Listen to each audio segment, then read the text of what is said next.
Hi there. As promised, here is how you're going to be able to find out the gender of your bird without doing a DNA test.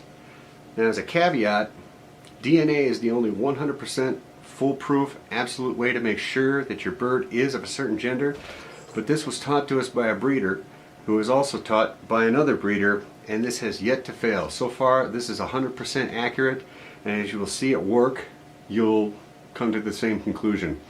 All you're going to need is a steel. It has to be steel. It has to be a magnetic, because birds, most animals, have magnetic fields around them, which is generally how they guide themselves migratorily from north and south. Generally with a head on it, an inch at least to an inch and a quarter. Generally works better. Larger birds, you're going to have to use larger nails, but it has to be steel. And you need a piece of string or a piece of floss, and that's it. So here we go. For all intents and purposes, this pen is the nail, and basically you're just going to hang it. It's going to be like this. Obviously the nail doesn't weigh as much, but here's what's going to happen. You're just going to dangle it as close to as possible. Now you might have to just kind of slowly, once it stays still, move a little bit around the head, but it will catch. And once it catches, it's going to start moving. It's going to start moving in one or two directions. You have the brain hemisphere down here. Males are going to move straight up and down. Okay, it doesn't matter which way the nail is pointing. Doesn't matter which way the bird's head is pointing. If it's a male, it's going to go straight up and down the hemispheres. If it's a female, it'll start to move in a transverse or perpendicular and a circular motion. And that's it. And you'll notice males, females.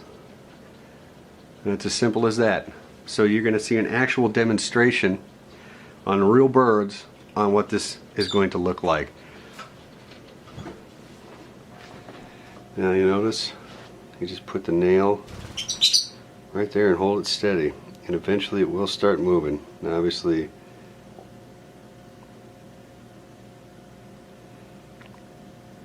see how it starts now moving in a circle? Almost oblong. That's a female. Now you'll notice directly towards the camera, you'll see it's going right up and down the hemisphere. Here's your boy. So, before you go and spend money or watch their breeding practices, that's how you tell whether or not you have a male or a female. So whether you have a Donnie or a Marie.